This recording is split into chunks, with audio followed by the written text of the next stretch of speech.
மக்கள் அனைவருக்கும் வணக்கம். ரொம்ப ஒரு முக்கியமான விஷயம் நம்ம டிவிகே பத்தி, அதாவது நம்ம தமிழக வெற்றி கழகத்தை பத்தியும் நம்ம அண்ணன் விஜய் அவர்களை பத்தியும் ஒரு நம்ம டிவிகேல இருந்தே நண்பர் ஒருத்தர் கொடுத்த ஒரு இன்ஃபர்மேஷன் தான். எனக்கு இதை கேட்கும்போது ரொம்ப கஷ்டமா இருந்துச்சு, மனசுல வச்சுக்க முடியல. அதனால உங்ககிட்ட பகிர்ந்துக்கணும்னு நினைக்கிறேன். மெஜாரிட்டி கிடைக்காதப்ப கூட பாத்தீங்கன்னா கண்டிப்பா நம்ம ஆட்சி அமைச்சிருவோம், நம்ம அண்ணன் முதலமைச்சரா பதவி ஏற்பாருன்னு சொல்லி நான் நம்பிக்கையில 2-3 வீடியோஸ் எல்லாம் போட்டிருந்தேன். ஆனா இப்ப பாத்தீங்கன்னா எல்லா செய்தி சேனல்களிலும் 120 சீட் நமக்கு கிடைச்சிருச்சு, 120 எம்எல்ஏ நம்ம கிட்ட தான் இருக்காங்கன்னு சொல்லி நியூஸ் போட்டுட்டு இருந்தாங்க. இதை போய் நான் விசாரிச்சு பார்த்தப்பதான் தெரியுது, இப்ப வரைக்கும் அதிகாரப்பூர்வமா 116 எம்எல்ஏ தான் இருக்காங்க. ஆனா நீங்க எல்லாம் நினைக்கலாம் 116 எம்எல்ஏ வச்சிருக்கேன்னு சொல்லி சொல்றேன், ஆனா அவர் போய் ஆளுநரே சந்திச்சுட்டு வந்துட்டாரு அப்படின்னு சொல்லி சொல்றீங்க. நீங்க நம்மள போய் ரங்கராஜ் பாண்டே அவர்கள் வீடியோவை போய் பாருங்க, இல்லைன்னா ஜேர்னலிஸ்ட் பேசியிருக்கக்கூடிய மரிதாசன் அவர்கள் வீடியோக்குள்ள போய் பாருங்க. அவங்க சொல்றது எல்லாமே இப்போ இந்த செகண்ட், நாளைக்கு காலையில விடிஞ்சா காலையில 11 மணிக்கு அண்ணன் விஜய் அவர்கள் பாத்தீங்கன்னா நம்ம முதலமைச்சரா பதவி ஏற்க போறாருன்னு சொல்லி நம்ம எல்லாம் இங்க பேசிக்கிட்டு இருக்கோம். ஆனா இந்த செகண்ட் மணி பாத்தீங்கன்னா நைட்டு 1 மணி ஆகுது. இந்த செகண்ட் வரைக்கும் உண்மையை சொல்லணும்னா 116 சீட்டு தான். எப்படின்னு நான் சொல்றேன். உங்களுக்கு தெரியும், 108 சீட்டு நம்ம தமிழக வெற்றி கழகம் வென்றிருந்தாங்க. மக்கள் மனசையும் சரி, எம்எல்ஏலையும் சரி. அதுல பாத்தீங்கன்னா அவர் 1 ராஜினாமா பண்ணி ஆகணும், ஏன்னா அவர் 2 தொகுதியில நின்று இருந்தாரு. அந்த 1ல பாத்தீங்கன்னா அதுல ஒரு தொகுதி அவர் ராஜினாமா பண்ணிட்டாருன்னா 107 சீட்டு தான். சோ அந்த 107 கூட பாத்தீங்கன்னா காங்கிரஸோட 5 சீட்டு, ஆக மொத்தம் எவ்வளவு 112 ஆச்சு. அந்த சிபிஐ சிபிஎம் அப்படிங்கிற கட்சிகள் பாத்தீங்கன்னா தலா 2 எம்எல்ஏ வச்சிருக்காங்க, ஆக மொத்தம் 4. சோ 12 கூட 4 சேர்க்கும் போது எவ்வளவு ஆச்சுங்க, 16 தான் ஆச்சு. அந்த 16 எம்எல்ஏ தான் இப்போ வரைக்கும் இருக்காங்க. நீங்க எல்லாரும் நினைக்கலாம், இப்ப கூட நினைக்கலாம், ஒரு ஆளுநர் நம்ம போய் ஏமாற்ற முடியுமா, மெஜாரிட்டியை இன்னும் அமைக்காம நம்ம அமைச்சிட்டோம்னு சொல்லி. இப்போ சாயங்காலம் ஒரு 7 மணிலேருந்து ஒரு 10 மணி வரைக்கும் நீங்க எல்லா நியூஸ் சேனல்லையும் பார்த்துருப்பீங்க, விஜய் அவர்கள் அண்ணன் அவர்கள் போயிட்டு ஆளுநர் சந்திச்சுட்டு வந்தாரு. அவர் என்ன சொல்லியிருக்காருன்னா 120 எம்எல்ஏக்கள் நாளைக்கு காலையில ரெடியா இருப்பாங்க, எங்களுக்கு ஆதரவு தெரிவிச்சுட்டாங்க அப்படின்னு சொல்லி தான் போய் ஆளுநரை சந்திச்சுட்டு அவர்கிட்ட ஒரு சால்வையெல்லாம் போத்திட்டு வாழ்த்துக்களை வாங்கிட்டு வந்தாரு, உறுதிமொழி கொடுத்துட்டு வந்தாரு. விசிக தலைவர் அண்ணன் தொல் திருமாவளவன் அவர்கள் பாத்தீங்கன்னா அவரோட ஆதரவு இருக்கா இல்லையாங்கிறது நாளைக்கு காலையில தான் சொல்லன்னு சொல்லியிருக்காரு.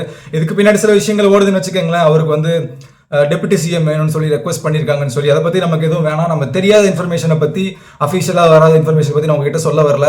நான் ஏன் ரொம்ப கஷ்டப்பட்டேன் இந்த நியூஸை கேட்டு அப்படிங்கிறத இப்போ உங்ககிட்ட நான் சொல்றேன். 10ஆம் தேதிக்குள்ள நம்மளோட முதலமைச்சரா யாரும் பதவி ஏற்கல, யாருக்குமே மெஜாரிட்டி கவர்மெண்ட் கிடைக்கல அப்படின்னா, அதாவது கவர்னர் ஆட்சி நடக்கும். அந்த கவர்னர் ஆட்சியில ஒரு ட்விஸ்ட் இருக்குங்க. எல்லாரும் என்ன நினைக்கிறீங்க, 6 மாசம் கவர்னர் ஆட்சி பண்ணுவாரு.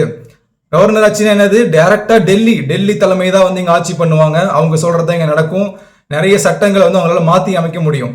இதை முக்கியமா நீங்க தெரிஞ்சுக்கங்க. இது நடக்காதுன்னு நீங்க நினைச்சிட்டு இருப்பீங்க, ஆனா கண்டிப்பா நடக்கும். ஆனா இதுல மிகப்பெரிய ட்விஸ்ட், என்னோட கவலை என்னன்னு பாத்தீங்கன்னா, நான் அதாவது சட்டத்துல போய் என்ன இருக்குன்னு நான் படிச்சு தெரிஞ்சுக்கிட்டு அப்படி படிச்சு தெரிஞ்சுக்கும் போதுதான் தெரிய வருது, கவர்னர் ஆட்சி வந்தா 6 மாசத்துக்கு ஒருக்கா அவரால் எக்ஸ்டெண்ட் பண்ணிக்க முடியும். அதாவது அவரோட பதவியை நீட்டிக்க முடியும். எவ்வளவு நாளைக்குன்னு பாத்தீங்கன்னா 6 மாசமா இல்ல, 1 வருஷமா இல்ல, 3 வருஷங்க. ஒரு கவர்னர், ஒரு டெல்லி தலைமை நினைச்சதுன்னா 3 வருஷம் கவர்னர் ஆட்சியை இங்க வச்சுக்க முடியும். நம்ம இந்த ஈகோ கிளாஸ்ல பாத்தீங்கன்னா யாரு கூடயும் நம்ம யாரும் போய் சேராம, எந்த எம்எல்ஏ நமக்கும் வராம, நம்ம சைட்ல இருந்து வெளியே எங்கேயாவது போறாங்க, இந்த மாதிரி செதறல்கள்லாம் இருந்துச்சு அப்படின்னா இது நடக்கும். இதுதான் மிகப்பெரிய ஒரு கவலையா நான் ரொம்ப ஃபீல் பண்றேன். நீங்க யோசிச்சு பாருங்க, பாஜக ஆட்சி உள்ள வர்றது பிரச்சனை இல்லை, நிறைய நல்ல விஷயங்கள் நடக்கும். ஆனா அந்த மும்மொழி கொள்கையை உள்ள திணிப்பாங்க, நிறைய விஷயங்கள் நடக்க இருக்கு. நான் இதுக்கு அகைன்ஸ்டா இல்ல, ஆனா பாத்தீங்கன்னா இப்படி நடந்தா தமிழக வரலாறுலயே இது நடக்கல. இப்படி நடந்தா அது நல்லதும் கிடையாது. முதலா மக்கள் நம்ம அண்ணன் விஜய் அவர்களை முதலமைச்சரா வரணும்னு சொல்லி ஒரு மைனாரிட்டி கவர்மெண்ட், அதாவது 108 சீட்டு ஜெயிக்க வச்சிருக்காங்க. இதுக்கு மேல என்னங்க வேணும்? இப்ப நான் என்ன சொல்ல வரேன்னு பாத்தீங்கன்னா, நாளைக்கு காலையில நம்ம எல்லாரும் நினைச்சிட்டு இருக்கோம் விடிஞ்சா காலையில 11 மணிக்கு அவர் பதவி ஏற்பாருன்னு சொல்லி. ஆனா நம்மளுடைய தலைவர், நம்மளுடைய அண்ணன் விஜய் அவர்கள் பதவி ஏற்பாரு நம்ம எல்லாம் ஆசைப்பட்டுட்டு இருக்கோம். அது நடக்கணும்னு தான் ஓட்டு போட்டோம். ஆனா அது நடக்க போறது இல்ல. இது ரொம்ப ரொம்ப மனசு ரொம்ப உருக்குறைக்கிற விஷயமா தான் இருக்கு, ரொம்ப கஷ்டமா இருக்கு. நான் நெகட்டிவான இன்ஃபர்மேஷன் ஸ்ப்ரெட் பண்றேன்னு நினைக்காதீங்க. நாளைக்கு காலையில் இது நடக்கும், அவர் பதவி ஏற்க மாட்டாரு. இது டிவிகேக்குள்ள இருந்தே வந்த சோர்ஸ் தான். அதனால யாரும் வருத்தப்படாதீங்க. இன்னும் 2 நாள், அதாவது 10ஆம் தேதி வரைக்கும் டைம் இருக்கு. அதுக்குள்ள அண்ணன் தொல் திருமாவளவர் அவர்கள் பாத்தீங்கன்னா சப்போர்ட் கொடுத்தாரு. அவர்கிட்ட பாத்தீங்கன்னா 4 எம்எல்ஏக்கள் இருக்காங்க.